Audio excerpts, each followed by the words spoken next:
Welcome to another edition of Ahysen Nation. We have taken the show on the road today. I'm so excited. We have masks off because we're double vaccinated and the mandate is being relaxed a little bit. I'm on the stage at Theatre Baton Rouge with Jenny Ballard. How are you? I'm great. How are you, John? I am doing fantastic. What a great time we had. I think it was Wednesday night. We came and saw Rocky Horror. You got to see the very first performance. Oh my gosh, really? Yeah. It was so much fun. The cast was crazy and they act like they were having a blast. Oh, they were having a blast, and they just got better and better and better as the run went on. Well, you know, I've talked. How long have you been here? So this is my 8th season. I was going to say 6th, 8th season. Yeah, since 2014. Well, we've talked for about 6 years about me missing Rocky Horror, and I didn't miss it this year, thank goodness. But you know what? You added that performance on Wednesday, and that got me into it. Tell me a little bit about, we're in the main theater, which is 327. We were in, for Rocky Horror, the studio. Yes. Tell me about the studio. How long has that been around? So the studio has been around actually since the 90s. Wendy Morgan got it going as part of the Young Actors Studio, which now, of course, is the Young Actors Program. So we've actually been renting that space for over 20 years now, and it's, of course, the home to some Young Actors Program shows, some City Series shows, Rocky Horror, wow. And we also rent it out. So it's a great little second space. 92 actually. Seats. If we try really hard, we can cram 95 in there. Well, Rocky was sold out every night. Every night. How was your closing performance Sunday night? Oh, it was so great. We had 2 shows yesterday, one at 4 p.m. and one at 8 p.m. It was fabulous. They blew it all out, and then the sweet cast was just weeping at curtain call. It was the sweetest thing. They really loved doing this show, and they were such a great group. You have different cast members every year for Rocky? Every year. Sometimes we have people who have done it before that come back, but it's rare that we've cast the same person in the same role more than once. It's happened a couple of times, but typically we try to change it up as much as we can year to year. I noticed the character Riff Raff was a female. Yes. That was interesting. Yeah. But she did a killer job with that. She did. Sarah Hilly. She was completely amazing. She's actually the first female that we've cast as Riff, but she earned every bit of it, and every night I looked forward to her entrance.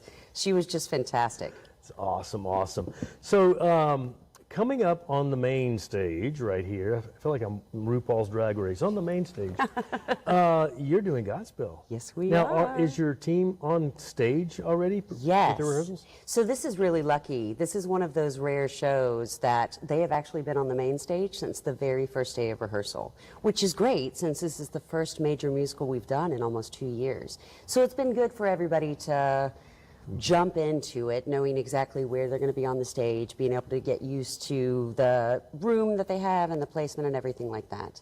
And they're having a great time. I know the show's going to be wonderful. We took some promo pictures last week, and we're about to start releasing them. It opens on November 12th, and of course Godspell is... That's like 11 days away. That's I coming know, up. next week. It's next week. Oh, are it's they going to be ready? wonderful. They are ready. We're doing the 2010 revival, so it's very contemporary, and it's set in modern day, in Baton Rouge, in COVID times. And so I think it's going to be a very uplifting show about how a community comes together to change things for the better. Interesting. Yeah. It's kind of like what they do with the Baton Rouge Ballet Theater with the Nutcracker every year, kind of localize it for the Yes. local area. Yeah. Well, so the revival of Godspell in 2010, how is it different from the original? So the music, the tempos are a lot faster. It's a little bit rockier. There's not much different about the script. Of course, it's based on the Gospel of Matthew. Right. So there's not much diverting that you can do from that.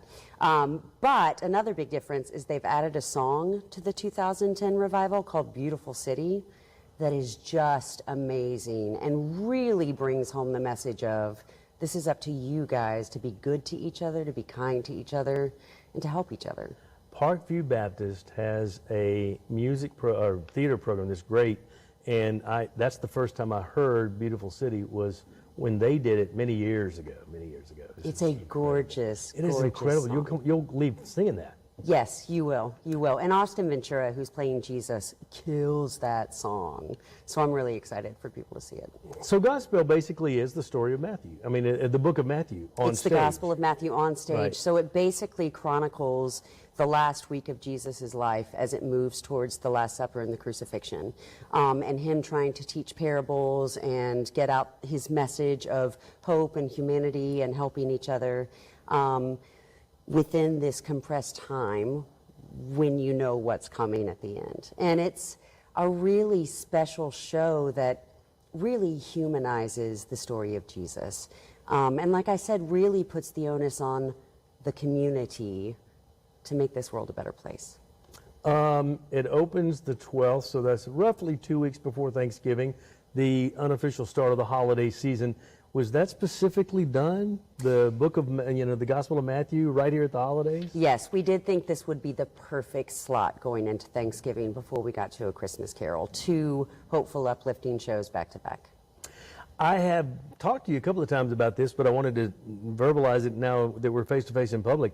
You guys did some great Zoom theater during COVID last year. Thank you. I was able to get online and pay for and watch a couple of, and the way you guys had the camera set up, I don't know how you did it, because it looked like you had 2 actors facing each other, and they were in different parts of the city. I know. I mean, how in the world did that's got to be a technological nightmare. So the first time we did it was with How I Learned to Drive, and there was a lot to figure out with how Zoom worked and what exactly we needed to do to make things happen. And the director, Shannon Walsh, really created some magic moments with actors looking like they were touching each other and laying together and holding each other, like you said, being 30 miles away from each other at times. It was really special. And then, of course, Vintage Hitchcock, which we did last October as our Halloween show, was a whole nother level with Snapchat filters and uniformed images that the actors created together. It was amazing. Jason Bro did that one.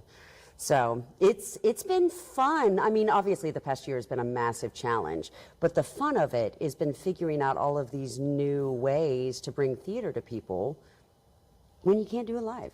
So I think that now we've learned a new skill that we can use moving forward, regardless of what's happening with COVID. Wow. And I think that's exciting. I think that you're seeing more and more streaming theater happening in general.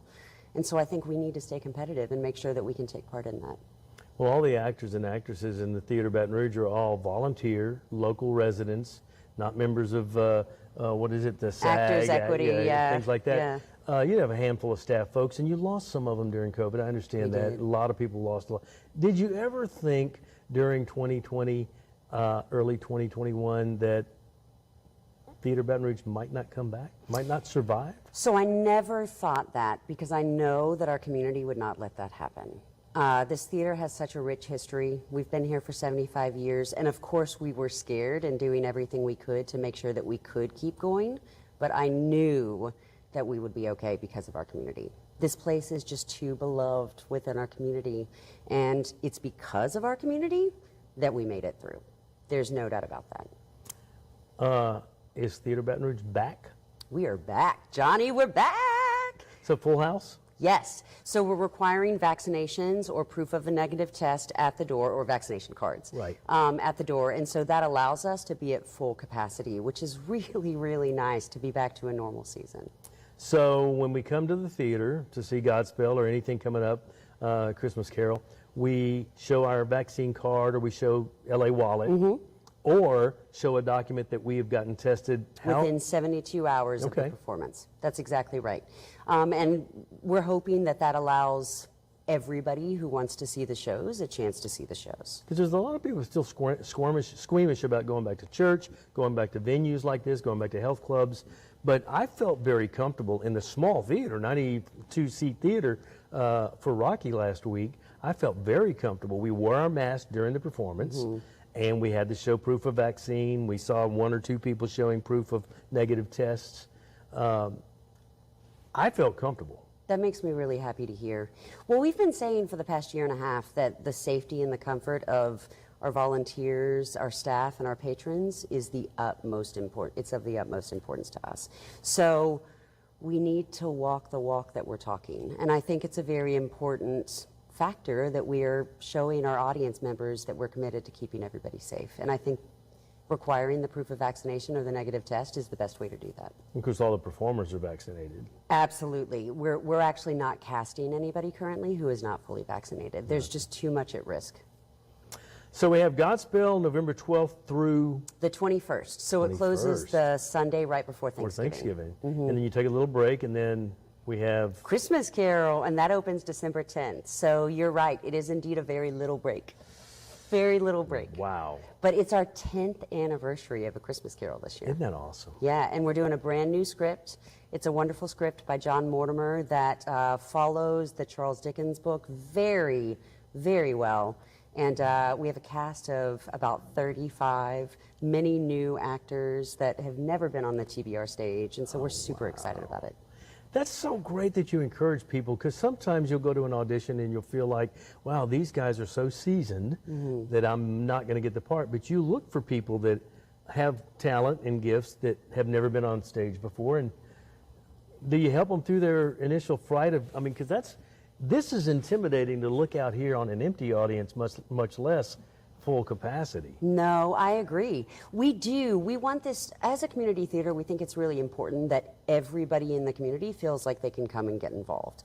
And of course, there are differing levels of talent all across the board, but we certainly cater to those differing levels of talent and make sure that everybody's comfortable at all times. I will say that I have never lived in a city like Baton Rouge where there is an epic amount of talent just coming out of the woodwork. It's crazy. It's just crazy. I'm so glad you changed the name from Baton Rouge Little Theater, because that makes it sound, how do I put this without saying something derogatory? It makes it sound small. And Theater Baton Rouge is more in line with the caliber of talent in this particular market, in my opinion. Thank you. Thank you. We're trying very hard to be exactly what you just said. But I mean, we're involved in high schools. I mean, I talk about Parkview Baptist program, but church programs and things like that. This city is unique in that the talent pool is incredible for hometown theater. It's unbelievable. So I've just never lived anywhere like this. It's a blessing. It's such a blessing. Seussical the Musical. Yes. Tell me, I've never seen that. It's really, really cute. It's a really fun show. So it's a musical basically based on all of the stories by Dr. Seuss. It's really, really fun. It's narrated by the Cat in the Hat. You see all of your favorite characters. One of the major stars is Horton the Elephant, who is a precious, precious character. You'll see little Jojo, who takes us through many of Dr. Seuss's stories. And we have a cast of 42 kids for that one, so we're really, really excited. Now that lots of new actors after again. the first. When Yes, is that? that's going to be February 3rd through 6th. Right. So we actually start rehearsals for that in a week, just because Christmas and Thanksgiving fall in the middle of all of that. So we want to make sure we have enough rehearsal time to get the show to where it needs to be. But Jack Lampert is going to be directing that with Katie Stewart, so we're excited. Great. Oh, good, Katie. Yeah. Well, she was one that I was thinking about that was had to become less involved during COVID. I know, it was awful. But I'm so glad that she's still, in that supportive role. Yeah. We love Katie, so we're thrilled that she's going to be coming back and doing this, and she's killing it at the symphony. So we're really excited for her. I've got her on my radar for a Nation with the Baton Rouge Symphony. That's fantastic. So what are some of the, so we had 2 more shows this year, basically, right? Yes, 2 more shows this year, Godspell and Christmas Carol. And then Seussical, the musical. You have 2022, 23 picked out, kind of? So we're working on 22, 23. We have the spring picked out. After Seussical, we're going to be doing the Glass Menagerie. It's going to be on the main stage. I've heard that that's twisted. So Amanda is definitely a very overbearing mother who brings a lot of havoc to her children's lives. There is no doubt about that. But it's a really wonderful Tennessee Williams play. We thought it was important that we look at doing some Tennessee Williams, being in the state of Louisiana. There you go. George Judy from LSU is going to be directing it, so we're super excited about that. Then we're doing a wonderful play in the studio called Crumbs from the Table of Joy. Ren Price, who is a very well-known actor on our stage, is going to be directing that one. Then after that, we're doing Sweet Charity on the main stage, doing a little Fosse. I'm directing that. And I was telling you just a minute ago, it's the first show that I will, like when we start rehearsals, it will have been 3 years since I directed. Oh my so God. It Well, is you time. just recently got off stage. Yes. In I did. Clue. I did. Fantastic performance. Thank you. How often do you get to act on stage? I know you do some things professionally in the media and things like that, but this has got to be still a hot button for you. So it is. I love being on stage. It's my favorite thing in the world. But I try not to pull the vanity card of making sure I'm on the stage more often than I have to. I try to spread it out, and I try to audition every couple of years for one of the shows here. But Clue is one of my all-time favorite movies, games Board game, of yeah. all time. Mrs. White and Madeline Kahn is one of the best characters of all time, and I just knew I had to audition. Okay, so that role, what are some of the other roles that you've played that have been your favorite in your career? And what are some roles or a role that you like would be, the dream role for you to play? Oh gosh. So here I did Joe in A Few Good Men in 2017, and that was really fantastic. I really loved that. And then here in 2019, I got to play Elizabeth Proctor in The Crucible. And that was also, I didn't expect that to be such an important, meaningful role for me. But Kenny Mayfield actually played John Proctor, and he's my husband. So it was really, really nice for us to be able to take that journey together. I think it made it that much more meaningful. Some other favorites, I played Kate in Taming of the Shrew at Swine Palace several years ago. I played Jean Brodie in The Prime of Miss Jean Brodie, and I really, really loved that one. And I think a bucket list would be Maggie in Cat on a Hot Tin Roof. I really, really want to do that show at some point, and I will absolutely pull the vanity card. Make that happen. That would be awesome to come to see you in that. So you're comfortable in Baton Rouge? Oh, I love Baton Rouge, yeah. Kenny and I have been here now for 12 years, which is crazy to me. And he acts. He does. He acts, and he's our technical director, and he does everything. He takes photos, and he does the lights, and... Do you miss, like, a scene like New York? So I love New York. Let me preface this by saying New York is my soul city, and it's one of my favorite places in the world. I never had ambitions for Broadway. I knew that I wanted to have theater as a lifestyle, and for me, the dream was not that. I'm very much the kind of person that believes that you can create the life in theater that you want wherever you are, and that you can make the theaters in the town in which you live the amazing theaters that you go to all over the country. And so my goal has always been to do that, to do the best theater I can locally in the smaller cities that I love. Yeah. Yeah. Wow. Well, you have some great off-Broadway theaters too in New York that, Yes. that major stuff. I mean, I saw Farrah Fawcett in Extremities back in the 80s off-Broadway in a small, reminded me of the studio a little bit. Absolutely. No, I've seen many a fabulous show, and I would have given anything to see Little Shop off Broadway when they were doing it. I saw that. I'm so jealous. I saw that in 1982, and some of the people that were on the stage ended up in the movie, and it was just fantastic. I'm so They did jealous. so well. So what are some aspirations here? What are some of the shows that you haven't done that you'd like to pull in that might be, like I always thought Phantom of the Opera would be so difficult to do but something on Amen. that caliber. Do you have any aspirations or desires to tackle something that is that challenging or that major? Absolutely. You know, I think there's something about the challenge of a massive show like that that's actually really, really fun to figure out how all of the pieces are going to work within this space and within the limitations that we have. Some shows I would really love to see us do, obviously Phantom would be a wonderful, it's never going to be available, I fear. Moulin Rouge. Right. Moulin Rouge would be one that I would really love for us to do at some point, but that is going to be obviously way down the line. Now that one's available though, right? Not yet. Oh. Not yet. Okay. It's actually just reopened on Broadway. Okay. So, but I'll be watching for that. That's one that I'm a massive fan of. I'm trying to think. Waitress is one that I would really, really love for us to do at some point. You know, I would also love for us to do the Book of Mormon, but I don't think that's going to happen anytime soon. The Book of Mormon might be a little risque for. I'm just going to do that in my head and my Baton dreams. Rouge. I saw it in New Orleans at the Singer. I did too. And the night I saw it, I guess people didn't understand what it was about and walked out. I saw that too, and that honestly really surprised me in New In Orleans. New Orleans, yes. Here, Yeah. absolutely. I don't think you could do Mormon here. No, we could never do Mormon here, but I wish we could. Yeah. I wish But I we was surprised about that too, because New Orleans, 70 miles away, but yet night and day different as far as, and they were so much more of a progressive city in a lot of ways, and people were walking out on Book of Mormon. Yeah. And I can understand why. I wasn't offended by it. I can see where some people would be, but I just never see that here. But I'm glad I'm glad you're thinking like that, because for years I've been here since 1979, and I had season tickets at one point. Did some volunteer work, which I'd like to slow down enough in life to get back into some volunteer work.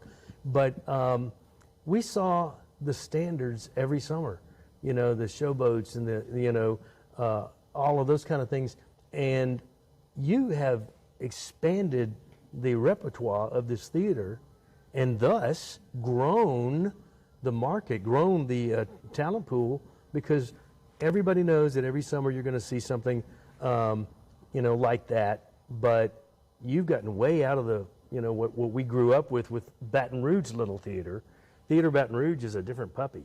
It is. In a very positive, good way, I think. Thank you, Johnny. I really appreciate it. I think it's really important that we're still doing the standards that people expect and the Golden Age musicals, but I think the Baton Rouge community is ready for some interesting work. And I think that the more we engage the community in these shows that we can create conversations about or that we can challenge them with, I think the more willing they'll be to take that journey with us. And I think that's how we're going to stay relevant, is making sure that we're doing new work as well as some of the classics. There's some great new work out there, too. Yes, there is. Okay, so how can we support Theater Baton Rouge outside just, buying a ticket for a single performance or getting on and getting season tickets? Are there other ways to support? I saw something about, and I was totally unaware of this, something about your Amazon purchases can actually. Yes, yeah, we actually are the Amazon Smile. We're Amazon Smile members. So if anything you buy through Amazon, if you log in through Amazon Smile, we will get a percentage of all purchases made. So we've actually made a decent amount of money through that, and that's a very easy way to support Theater Baton Rouge, through just doing your normal shopping without having to donate anything additional. This could be huge for you guys with Amazon Smile coming into the holiday shopping season. Yes, absolutely. You guys need to know that. So log on to AmazonSmile.com. Yes, that's exactly right. Okay. And you can it's Baton Rouge Little Theater, of course, because that's still our legal name. Just search for that and make sure that apply that to all of the checkouts, and you will have donated to Theater Baton Rouge. Season tickets still available? Yes, absolutely. We're doing our mini packages for the rest of the year, but they are still available. You can get them on our website. So we've made it super simple. And of course, we accept donations, and we're always looking for new corporate sponsors for our shows. Fantastic. You got a good backing, solid backing in Baton Rouge. Yes, right we now. do. Again, our community is amazing. It's a testament to you and the staff, man. Well, I think that we have an amazing group of staff members, an amazing group of volunteers, an amazing board. We have a lot of really, really good people working here. So we're lucky. Jenny Ballard, thank you for being on our program today, for Thank letting you. us crash a hot set. No, thank you, Johnny. This has been awesome to do this up here. Awesome. Well, we will see you at the theater. November 12th is your next opportunity to come, and it will be an amazing show that you're not going to want to miss. And that'll be right here in the main theater, 327 people, and you're back to normal. Relax a little bit about the COVID stuff because she's still putting, all the COVID mitigations in place. That's exactly right. So even though the mandates are being relaxed with the mask, not right yet here. Yeah, this is we want to make sure everybody's safe, and this is, we're sitting here for 2 hours in a smaller space. So Well, we need to everybody make feel sure. comfortable too. Like I said, I felt very comfortable, but you had the things in place. So No, the I vaccination, agree. So. I'm glad you felt safe. That makes me really happy. Especially me with my anxiety disorder. Yeah, I felt very comfortable. Very Good. comfortable. And it was a smaller And house. at Rocky Horror, no less. I know. Thank you so much. Thank you, Johnny. That'll do it for another edition of Ahysen Nation, and we will see you guys tomorrow morning on 9 News This Morning. Have a great Tuesday.